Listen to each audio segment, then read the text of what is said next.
Some cows, both male and female, naturally have horns. So happy cows would be horny cows if dairy farmers didn't burn and mutilate the heads of young calves. Stopping disbudding, the practice of cow mutilation. Next on the PETA Podcast.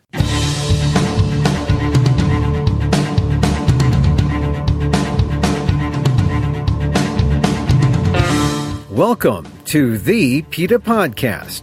I'm Emil Guillermo, your host for this behind-the-scenes look at PETA, the largest animal rights organization in the world. Here we talk to the key players at PETA and the movement and ask them about how animal rights change their lives and how they stay motivated to make the world a better place for the animals. On today's episode, the painful disbudding of young calves, what a PETA eyewitness saw at one dairy farm. And in the process of working there, saw a worker use a searing hot, red hot iron, jammed it against the heads of calves who were about 12 weeks old. No pain relief given before that was done, no pain relief given afterwards. And the whole purpose was to burn, literally burn and char off those animals' heads the very tissue that in some time would have grown into horns. Dan Paden, a director with PETA's Cruelty and Investigations Department, describes the video a PETA eyewitness took, and it happens in more than just one dairy farm. It's standard operating practice at many, but it's painful to the calves to remove horns without painkillers, and it mutilates them for life. More on disbudding and what you can do to stop the practice. But first, thanks again for joining us here at the PETA Podcast. Please share a link with friends. Let them know the animals have a voice on the PETA Podcast. And keep binging. There's lots to listen to on the PETA Podcast. This is episode 52. Is going vegan one of your resolutions? Find out how PETA's vegan mentors are here to help in episode 25. Still wondering about ditching your Canada Goose jacket? Stay warm and vegan. Listen to episode 44. And animal testing is always an important issue. Find out how it's just a welfare system for scientists in episode 11. Remember, if you're on Apple Podcasts, don't forget to rate and review the show. It helps the algorithm know that PETA has a podcast on the issues important to you. There's also a link to a survey in our show notes. If you're so inclined, we'd love to hear your feedback. Now, if you really want to help the animals, you can always hit the Donate Now button at PETA.org. And if you're high-tech and have Amazon's Alexa, it's as easy as saying, Alexa, donate to PETA. And now to our episode. If you didn't know that cows, both male and female, had horns, well, don't worry, most people don't. But worse than that is the quiet and secretive way that horns are removed by farmers who normally escape unnoticed. Now, because of PETA's video, law enforcement in Wisconsin has information that could lead to a criminal case against Heifer Solutions in Porterfield, Wisconsin. I talked to Dan Paden of PETA's Cruelty Investigations Department, and we begin by talking about the practice of disbudding. Dan, first of all, thank you very much for joining us here on the podcast. Before we get into the investigation, I think some people might be surprised to find out that cows grow horns. I mean, we see photos and no horns usually. Do all cows have horns naturally? So many people drive by dairies and they see, the black and white, the traditional stereotypical, so-called dairy cow, black and white Holstein out on a pasture or in a barn, no horns on their head. The vast majority of cattle, of the breeds used in dairy production, so Jersey cattle and Holsteins, for instance, they are born with tissue that will grow into horns, and that's males and females. And so when someone drives by a dairy and they don't see horns on those animals' head, that's a pretty good indication that those animals went through something called dehorning, which is kind of a catch-all term for the removal of horns, or at least the tissue that grows into horns, from the tops of those animals' heads in a variety of agonizing, stressful, and most likely very painful ways. So let me get this straight, because this is a very natural thing. All cows have horns, males and females? The vast majority do. There are several breeds of cows who are typically used for their flesh and not raised for milk. And those animals, those breeds, are not born with horns. But the vast majority of the cows used, at least in the United States, for milk production are born, male or female, they are born with tissue that grows into horns. Yes. Because a lot of people would think when you see a horn, well, that's a bull, that's a male. They wouldn't see a female with horns, but females have horns in some dairy cows if they were allowed to be natural, if they were allowed to grow naturally, right? Exactly right. Yeah, exactly right. I mean, that's one of the ways in which these animals would look vastly different if the dairy industry wasn't messing with them. You know, I mean, their udders probably wouldn't be hanging to the ground, and they wouldn't be in such terrible body condition with their ribs jutting out of their hide also. But yeah, they'd have horns. Absolutely. Because a lot of people would just say, well, of course cows, well, first of all, they think it'd be a gender thing. Oh, the males have horns because the bulls have horns, and we've never seen a female cow with horns. And there's a reason for that. It's because it's not genetically modified, but they are artificially modified by dairy farmers, really. Yeah, it's very similar to how, if someone looked into a factory farm of pigs, they would not see long tails on those animals. They wouldn't see a scrotum, the male genitalia on the male pigs. I mean, factory farms, by definition, mutilate these animals in a variety of ways to make their own jobs and to make these animals' so-called value more and make the jobs easier to the workers, essentially. Well, you used a key term there, mutilation, because there's no doubt about it. That's what this is, mutilation, right? And people are abhorred when they talk about mutilation in, different third world countries, etc., and mutilation when it happens in human sense. But I don't think anyone realizes, or certainly PETA has when we talk about this case, but I don't know if people generally think of animal mutilation in the same way, do they? No, they don't. And it all stems from the conditions in which these industries keep these animals. I mean, when you take an animal who's born with horn producing tissue or born with a long tail or born with this or born with that, and you put them into a highly crowded, stressful, filthy situation, whether that's a pen or a crate or a feedlot or a shed, you're going to see a lot of animals with injuries, and you're going to see an awful lot of behaviors they're going to take away from the so-called value of that animal's flesh or milk production if you don't mutilate them. And so it's just a function of the way in which the animals are kept that, in the industry's view anyway, necessitates, cutting off parts of animals, burning off parts of animals, always without any pain relief, whatsoever, simply so that you can keep these creatures in such miserable conditions and keep them for as long as you can profit off of them. And it's all for the benefit of the factory farmer, and the animals, if they were to be, to be left on their own, if they were to be born, they would have their horns and they would be just out in the pasture, right? I mean, or is that some kind of fantasy? That never happens, right? Because they're on this treadmill of the factory farm, and so we'd never see that. Or are there wild cows that have horns that we see roaming around?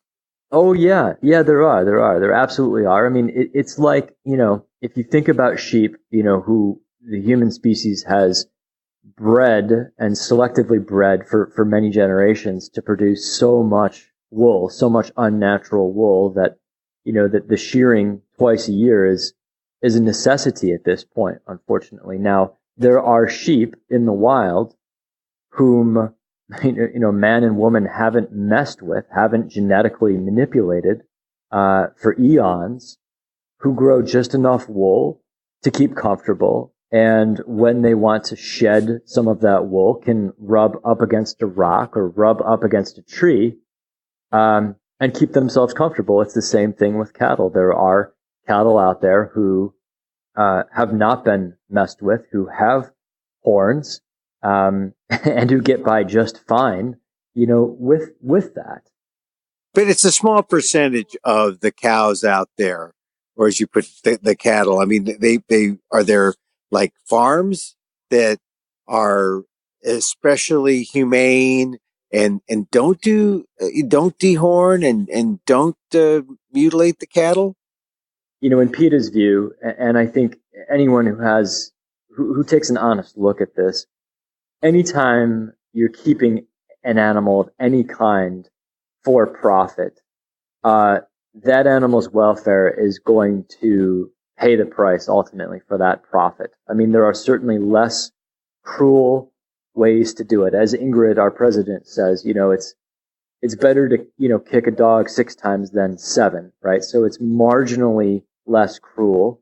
So these animals are still going to suffer regardless of how they're kept on a dairy. For instance, calves are always going to be torn from their mothers at a very young age, precisely so that the milk she's producing for her newborn calf can be taken from her in a parlor and put into a jug or sent off to a cheese plant.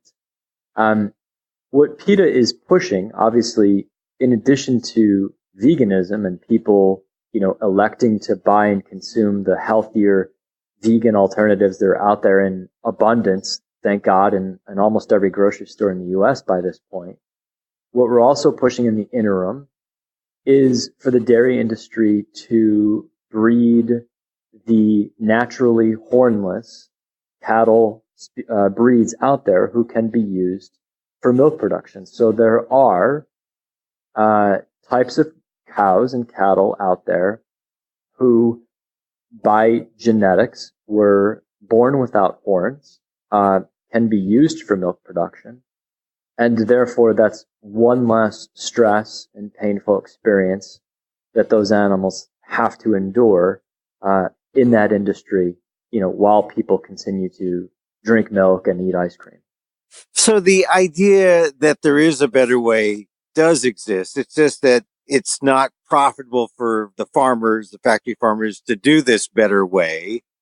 And that brings us to the real point of our conversation, which is this eyewitness video that PETA has revealed about the Wisconsin dairy farm that actually burns calves' heads without painkillers. And this is, that was pretty startling enough. And I'm sort of burying the lead here, but I think I was more startled by the fact that the cows had horns to burn off to begin with. Yeah. And I think a lot of people might. So the big preamble was necessary to understand that it's natural for cows to have horns. We don't see it because that's how effective these farmers are at hiding this act of burning calves' heads.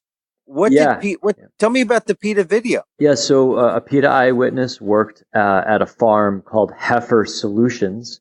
It's in northeastern Wisconsin. I worked there in late 2018, and in the process of working there, saw a worker use a searing hot, red hot iron, jammed it against the heads of calves who were about 12 weeks old. No pain relief given before that was done, no pain relief given afterwards.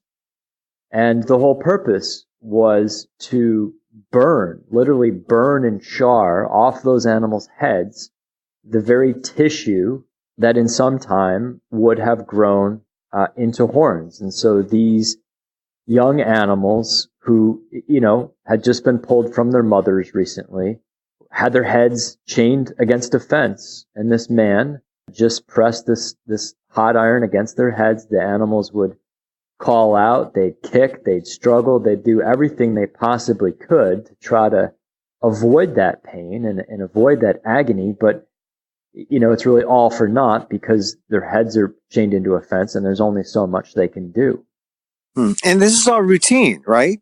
At this farm, this was the standard practice, no pain relief whatsoever. In the U.S. dairy industry, it is a very common practice to burn this tissue off of these animals' heads. The recommended practice, according to veterinarians in the dairy industry, is that if you're going to do this, you do it a lot earlier in the animal's life, and you give them both, local anesthesia beforehand. Essentially kind of like a shot of Novocaine when you go get your tooth drilled out and filled at the dentist. So you give them something that numbs the area, and then you give them, essentially a painkiller afterwards, because the pain from this procedure lasts up to 3 weeks. So even if these animals are anesthetized beforehand, they're going to be in a significant pain for a while afterwards. And so you want to give them pain relief after to keep them slightly more comfortable and in a little bit less pain for as long as you can. Well, this whole activity, which is called disbudding, this whole process sounds borderline criminal. How criminal is it? I mean, does this footage show that this is really a heinous activity that should be at least, called to the attention of law enforcement? It does, yes. We've submitted the video and some expert statements and a complaint to the local sheriff's office, who has forwarded it to the district attorney as of 2 days ago. And we're following up with the DA. We feel very strongly that this is clear evidence of violation of the Wisconsin cruelty statute. That law prohibits anyone from causing any animal, whether the victim is a dog or a cat or a Holstein calf on a dairy farm. It prohibits anyone from causing any animal, in the law's words, unnecessary and excessive pain and suffering. This is clearly unnecessary pain, precisely because pain relief does exist for these animals and is widely available, and the farm ought to be using it. I think, any layperson could look at that and say that those animals were suffering quite excessively. I mean, this is a very painful procedure. It's excruciating. And so we have very high hopes that the DA will read the law, look at the evidence, and read the expert opinions, including from a professor in the University of Wisconsin's system who teaches livestock welfare and cattle behavior, and agree that this is criminal. These animals suffered, and the legislature and society as a whole does not accept that, and that the right answer is to hold the company accountable with cruelty to animals charges. But what does it say when farms, they may know the law exists? I don't know, maybe they do it out of ignorance. But if there are laws there, clearly the people to whom these laws apply are not listening to these laws, and they're doing these things like disbudding, really just flying in the face of the law. Yeah, I mean, it goes to I think it goes to the fact that so many of these industries, the dairy, the pork, the poultry industries, all these industries, they carry out their cruelty behind closed doors, and far off of the roads. I mean, this is not in the public view, and that's by design, because I think they know very well. Every time one of these videos is released, there's an uproar, and people change their habits. They stop supporting the industries that cause these animals such gratuitous and egregious pain and suffering, and go vegan. And obviously PETA applauds kind people who make those decisions. The other thing it goes to show is that, these farms, they operate under the radar of law enforcement. There is no state or federal regulatory agency that goes in and visits dairies or factory farms for the animals' welfare's sake. It is up to good people who work in these industries, who are disturbed by what they see, to report what they see to law enforcement, or if they would rather stay anonymous, come report to PETA, and PETA will work with them to alert the appropriate agency or authorities and try to make things better for animals. And that's what happened here, right? Basically, an eyewitness took a video and was appalled. And this doesn't even come under ag-gag laws, the so-called ag-gag laws, which we've talked about on the podcast. I mean, these farms are just off the beaten path. No one sees them, and they just go about this kind of business of disbudding, really with the disdain for whatever law does exist to prevent them from meting out this cruelty toward animals.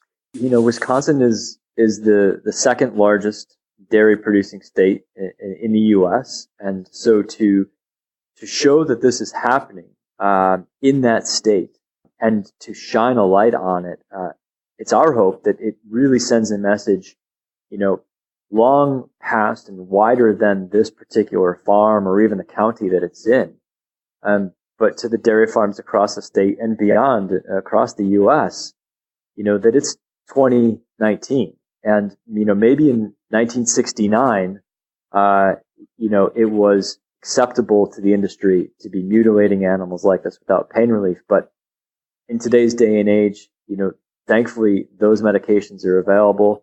And that pain relief, if we are going to continue to raise these animals for milk production, and the day that that's no longer the case can't come soon enough. But in the interim, if we're going to continue to do this as a country and as a society, those animals need to be spared unnecessary pain and suffering, and that includes when their horn tissue is removed. If we just don't start breeding for animals who are born without, the potential for horns and don't have to go through any of this pain and agony and fear. Specifically, this case involved Heifer Solutions LLC in Porterfield, Wisconsin. But the PETA alert does single out Dannon Yogurt and Horizon Organic Milk as companies that should be urged to move quickly to phase out this kind of practice. Does Dannon Yogurt and Horizon Organic Milk use companies like Heifer Solutions? They use companies like Heifer Solutions. They have yet, here's this behemoth, this international, billion-dollar behemoth, and yet they have not made any commitment. They haven't taken the first step towards actually verifying that their producers, their suppliers, are going to start breeding for naturally hornless animals. And until the world goes vegan, that's the way to prevent these animals from suffering like this. No amount of pain relief is going to eliminate all the pain, let alone the fear and terror that these animals experience. And so the real answer in the interim is for companies like Dannon to require their suppliers to phase out this practice and instead to be breeding cattle who are born naturally without any horns whatsoever. So Dan One is the parent company of Dannon Yogurt and Horizon Organic Milk. Can consumers really have an impact if they go directly to these companies? That is precisely how these companies make their decisions, is based on consumers, based on what society is saying as a whole. We all hold enormous power when we go to the grocery store and when we take out that credit card or write that check or take out cash and make our purchases, whether it's groceries or clothing or cosmetics or anything else, what we do for entertainment. These companies are in this to make money. And the minute they see that they're going to make less money because they're not doing right by animals, that's what will be the impetus for them to change. So when consumers see hornless cows, they should be thinking, this is a product of disbudding and this is bad. We should stop this. Yeah, absolutely. I mean, this animal, even if she's out on a fairly green piece of turf and has the sun on her back in the best possible scenario, she probably underwent an agonizing mutilation when she was very old. She was definitely separated from her mother. And if she's given birth to calves, you can bet they've been torn away from her within hours of birth, and they themselves have undergone that torture as well. The so-called happy cow is not a happy cow. It's a myth. It's a fraudulent advertising myth, just like the idea of, humane meat or happy meat or humane eggs. These things just don't exist. They're simply marketing ploys put out by people who are trying to pull the wool, so to speak, over good people's eyes. People don't want to support cruelty, thankfully, and the industries know that, and they're trying to sell them some sense that somehow they can eat animals, they can drink milk, they can eat eggs without supporting animal suffering, and that's a lie. The only humane diet is a vegan diet.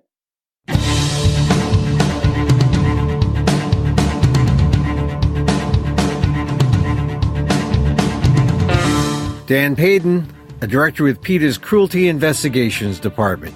If you use dairy, call your favorite companies like Dan One and demand that they not use companies in their supply chain that mutilate cows' horns. See the video at PETA.org and read more. For links to the info, go to our show notes or just go to PETA.org.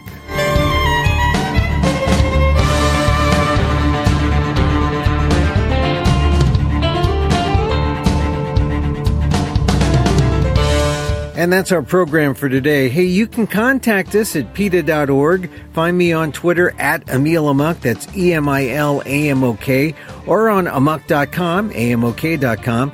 Once again, thank you for listening. Check out all our episodes on Apple Podcasts where you can rate and review the show. It helps get the word out about the issues you care about. And don't forget, you can help the animals and PETA, especially if you have Amazon's Alexa. Just say, Alexa, donate to PETA.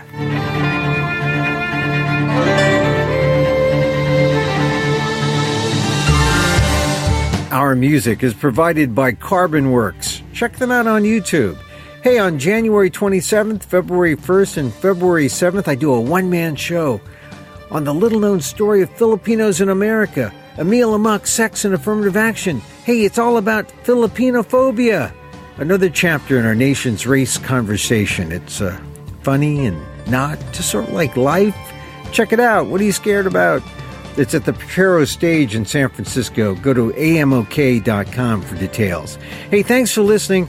Join us again next time for more insight into animal rights and the fight for a cruelty-free world on the PETA Podcast. I'm Emil Guillermo.